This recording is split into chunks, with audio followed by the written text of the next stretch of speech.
Hello, my name is Andy Huff. I am a level designer and co-creator of Super Event Horizon, a ROM hack for Super Mario 64. While modeling the world of Super Event Horizon, I focused on creating a story-rich landscape that felt like it was the result of what came before the player and less about arbitrary design. My philosophy behind this design choice is a belief that if the player can stay immersed in the game they're playing, then abstract solutions to non-intrusive obstacles present themselves with greater ease. In this video, I'd like to share with you how I used this technique to shape two of the levels I made for Super Event Horizon, starting with To the Portal. Initially, Mario spawns in facing a vista of wreckage. The scattered chunks of mass are presumably what's left of the back half of the spaceship he was just exploring. With the player's only goal being to discover the fates of the missing crew of the ship, an auspicious long tunnel with fog circling around it should send a message of where to go next. The closest traversable terrain is going to be a series of asteroid chunks that lead to a broken piece of bridge. Players have a few options for reaching this segment. First, they can use Mario's wall kick ledge grab to reach the roof and hop over.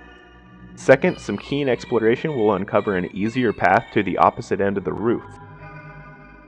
Third, the swaggy player can dive out of a wall kick to land on the comet directly.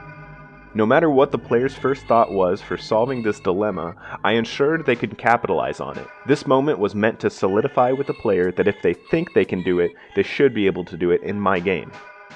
I thought it'd be neat to expose that nothing was safe from whatever caused this devastation by including the sleeping quarters in the wreckage. Originally, the spots where the beds are located were jail cells and located much further in the game.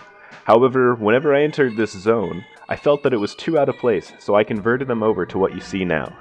On the second floor of this interior section, I gave the player a chance to get a closer look into the portal and develop a strategy for getting over to it. Just like the first obstacle at spawn, we need to find a way to access the asteroids.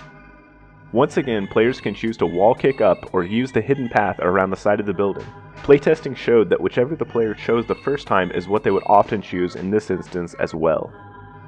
The two chunks taken out of the roof were the result of optimizing the level. The back chunk was removed to eliminate a bug I couldn't seem to fix, where players could clip through the wall and fall to their death. Removing the wall entirely and notching a bit out of the roof ended up being the easiest solution. The second chunk that lets us skip the hidden path through the roof was removed because when playtesting my level, I often wouldn't line up my leap onto the slanted asteroids, resulting in what felt like an unfair death. Removing this section forces players to walk around in a manner that lines them up for a safer leap onto the asteroids. Regarding the slide mechanics used to leap from asteroid to asteroid, I considered replacing this segment with something much more tame. I was afraid that this was going to be too difficult and too unrealistic. However, when I was able to playtest this segment, most people gave me a strong opinion of it looking either too hard or very cool. No matter their stance, players found navigating the challenge to be much easier than they previously believed, so of course the slide hop stayed in the final game. This hop onto the metal bridge is quite easy, but I never felt comfortable attempting to jump straight on because of how narrow the landing space is. It doesn't help that the easiest spot to jump onto is obscured by the larger asteroid platform, so players feel like they have to leap at an angle. The next leap is similar, but the gap is larger. The height difference can give the player another reason to feel a bit tense about the jump. I was surprised with how consistent the tension was when making the leap every time I playtested the level. When the player makes it to the tunnel, I really just wanted them to be dumbfounded more than anything. It's never explained why there's lava, brains, eyeballs, or bloody spikes in this area, but that's what I like about it most. For the players that are quite engaged up until this point, I really hope they see these elements and imagine reasons for their existence.